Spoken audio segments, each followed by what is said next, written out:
Hello everyone and welcome back for more of The Legend of Zelda, The Wind Waker. And in the last video, we got two more of the Triforce Charts. I always keep calling them treasure charts, I have no idea why.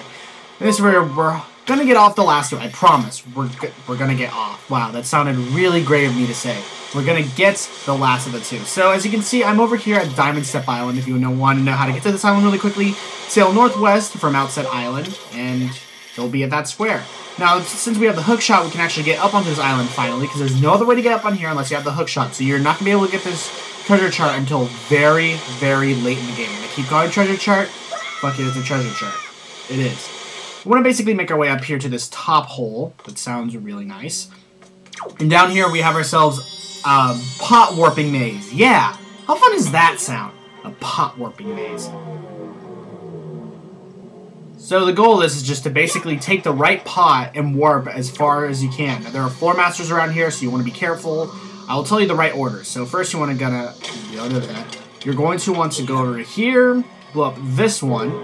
Now some of these will lead you back, some of them will lead you to certain areas, but we're just going to get what we need to get here, okay?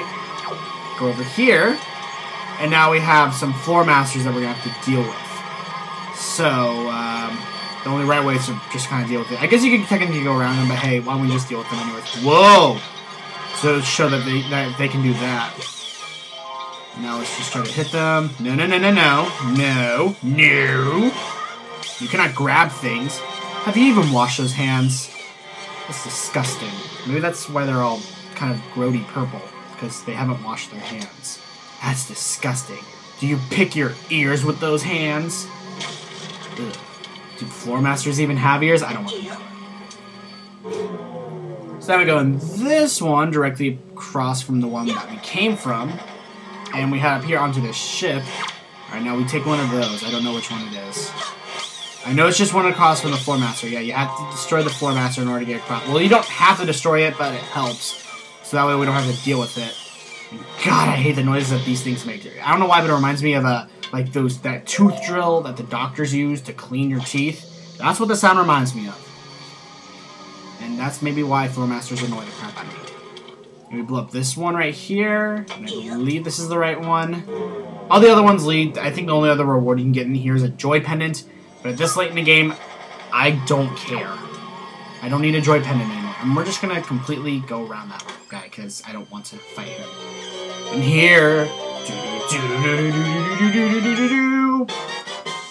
Oh, we got punked. It's not the Triforce chart, but something called the Ghost Ship chart. If you haven't noticed throughout this game, I just got some slowdown right there. There is a ghost ship that patrols the great seas. Now, according to whatever night it will be, depending on what the phase of the moon it is, the ghost ship will be at different areas of the Great Sea.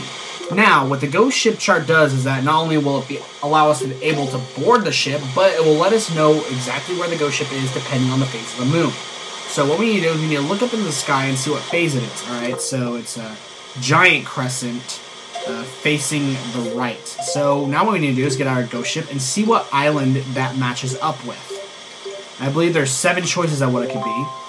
So we can either have the Great Fish Isle, Crescent Isle, Diamond Step, Bomb Island, Spectacle, 5-Star Isles, or the Starbelt Archipelago.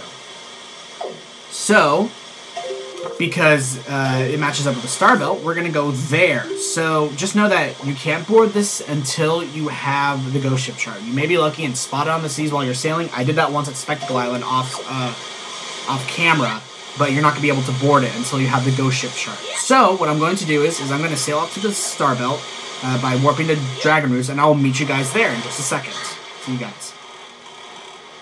And here we are at the Starbelt Archipelago. And oh, there it is! Off in the distance. And the music is really creepy when you get up close to it. I kind of like it. So what we need to do is just sail up to it, and you don't have to like special board or anything. We'll just kind of warp you in once you get close enough. I know, weird, right? I think the sea's always stormy too as you get closer to it. Where's the music? I want to be quiet for the music.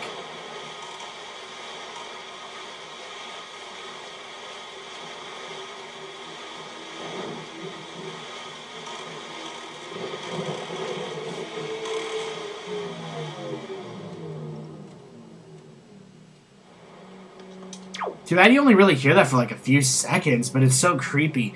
And what also sucks is that you don't hear that until you have the ghost ship chart, which is another thing that sucks.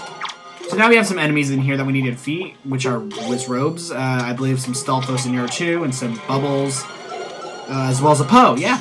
Poe. Okay, and I have a question. Okay, I guess that could be Moonlight. I don't know, I always keep thinking, it's like, how could there be light at night? But whatever. I guess Moonlight. Ooh, no, you're dead. Let's take care of you. I guess there are no bubbles. I thought there were bubbles. I guess I was wrong. Alright then. I'm glad I was wrong, so that means I don't have to fight one. Aha! Uh-oh. Alright. Hold on, let's, turn to thing. There we go, God. There we go. Alright. And now the ladder drops. Very awesome. By the way, I'm wondering I bet if you guys are noticing why my rupee count is off, I basically just bought some things that I truly didn't need, but I just wanted to fill up some space. Just some decorating stuff for Windfall. Nothing really that big. But anyways, once we do that... What did we get? We got the actual Triforce chart. And that makes 7 out of the 8 we need.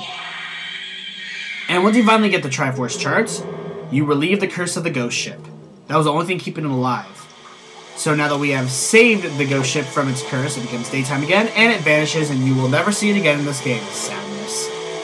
So guys, now that we've gotten that, I think there's something I want to do quickly before we go on to the 8th one, because the 8th one, I'm going to tell you this right now, it's not short, and for some people, it's not easy. So what I'm going to do is I'm going to warp over to Tingle Island, just to show that what we need to do with these Triforce charts.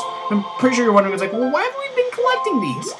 Well, you'll see why, and also it's another reason on why you need to collect a lot of rupees. Now remember, like I said, in order to get all the Triforce charts, and in order to complete the game, you need to have at least over 3,200 rupees. You need that. You will not be able to complete the game unless you have that, and I'm not joking. As you can see, I'm perfectly okay. I'm at 4,548. That's a lot. So, I will meet you guys in just a second because my phone is ringing, and I will show you what you have to do here on Tingle Island. Tingle. That is not how it's pronounced, but it sounds cooler because I added an accent to the E. Alright guys, so back here on Tingle Island, and thank God there's a warping point here, even though we barely even visit this island. What we need to do is just climb this ladder. Now, something that I'm pretty sure this game fails to mention is about the Tingle statues that you can get in this game. Tingle statues, if you don't have a Game Boy Advance connected to this game, I really wouldn't bother worrying about it, plus the reward isn't even all that good. So, I'm just going to kind of skip it. I'll talk about it some other time. Oh, it's a fairy, I've been longing to see you, sir. What should we play? Let's play Dollies. I'm pretty sure that's what he'd say. That fragrance, musty scent.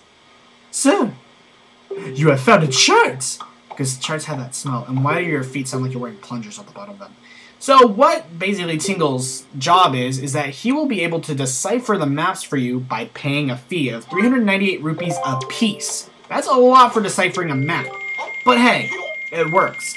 But because of this, now we'll be able to find out where the Triforce pieces are. Because he makes it readable to us. I guess they're in an ancient Hylian script, I don't know. Now, what I'm going to do is I'm going to translate all 7 maps right now, and then I will join you guys to where we need to go for the final Triforce chart. I will see you guys in just a little bit, as my rupee count goes all the way down. And as you can see, my rupee count is all the way down again to below 2,000. And what? I'm back on Outset! Surprisingly not, guys. The last Triforce chart is indeed where we started our whole journey. Back on Outset. There's one area of Outset that we have not yet explored. And I always save this one for last just because it's on Outset. And plus, this is kind of a long one. And there's reasons why I saved this for last. But if, you know... in fashion with Twilight Princess, Wind Waker has something that some RPs have. You know, Paper Mario series. The Paper Mario series is famous for having this, which is having what is known as like a labyrinth of enemies to fight. Now in this game, it's called the Savage Labyrinth. And the Savage Labyrinth is basically made up of floors of enemies that we have fought throughout the game. Now, every 10 floors is an exit, and some rupees and hearts if you need to fill up on those, and some magic as well. But for the most part, you're pretty much just relying on, you know, what little you have. So, before you go to the Savage Labyrinth, I would recommend having what I do. Having some of Grandmother's Elixir Soup, even though I'm not going to use it. In fact, I don't think I'm ever going to use it in this entire Let's Play, which is sad, but whatever. A red potion, a green potion, and a blue potion if you have enough blue chew jellies, or maybe just another red potion, or even a fairy if you want to get a fairy. Because one of those might be good to have. In fact, I might swap out even both of the red potions with fairies if you wanted to. Fairies are better. I mean, there's really no difference. The only difference is just that if you die, you know, with red potions, you're dead. But if you have fairies with you, you know, you don't have to worry really about dying because they'll bring you back. But anyways, you can't do this until you, of course, have the bracelets. So, you know, that's something that you're going to need to have. So you can't do this until fairly late in the game. But anyways, it's this hole right here up at the top of the Windset Island. Outset Island. Windset. Wow. So anyways, guys, we are going to do the Savage Labyrinth. There are 50 floors in total that we need to defeat. So we're going to start and go down. Now, this is just the beginning floor. Just say, you know, are you sure you want to do this right now? It's pretty tough. By the way, just to tell you, every 10 floors is themed differently. The first 10 are themed from the Dragon Roost Cavern. The second 10 floors are themed from the Forbidden Woods. The next one are themed from the Tower of the Gods, Earth Temple, and then the Wind Temple. Just something interesting I'd like to point out. Anyways, there's some fairies if you want them. But anyways, guys, I'm going to speed this up because I don't want to be commentating through this because it's going to take a long time. So just enjoy the music I play as I take on the Savage Labyrinth.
And after 30 floors of non-stop fighting, we finally reach a break floor once again, where we can fill up on hearts and magic, as every 10 floors. But the good news is, whoa, we get a lot of rupees here. As you can see here, we have ourselves another place where we have to play the Wind's Requiem, which means, after I collect all these freaking rupees, Rupees everywhere! Rupees up the a-hole! We play the Wind's Requiem one last time for this. We're gonna play it more for sailing, but for this purpose. We make the final chest appear. Alright. And a bug just flew across my screen. Fucking A. But, what do we get? And it's the last of the Triforce Charts, guys. That's all 8 of them. So we are done here, technically. But, there's another reward for us if we decide to go through all 50 floors. Technically, you only need to go to floor 30. But, if you want to get one of the last rewards that you need to get in this game, then you need to go all the way to floor 50. And that's what I'm going to do. So, what you need to do, shine a light on this statue. And now, guys, I will speed this up as I go through the last 20 floors. By the way, first floor of this is Redead, so just some caution.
Yes! We made it! Oh my god. And now, guys, we have reached floor 50. And all it is just a lone treasure chest. And what would the reward, you might ask, be? Well, let's open it up. And 20 heart containers! We have our last piece of heart. Yep. To get the last piece of heart, you have to defeat all 50 floors of the Savage Labyrinth. And with that, guys, we have collected all the Triforce Charts, and we have collected all 44 pieces of heart in this game. We now have our full 20 heart containers. And that completes all the side quest stuff that we need to do in this game, guys. We are officially done with all side quest stuff that we need to do for this game. we 100% it in terms of how far I want to get it 100%. Not doing the photo stuff, not doing the tingle stuff. Because I really don't want to do that, because we can't really do it anyways. But anyways, enough rambling. I think that just about does it for this video, because that was a long-ass video. So next time on The Legend of Zelda, The Wind Waker, we shall go get the last Triforce chart deciphered, and we shall go after the Triforce Charts. And hopefully wrap up this game very soon. We're at the very end, guys. See you guys next time. Yeah, 100% on side quest.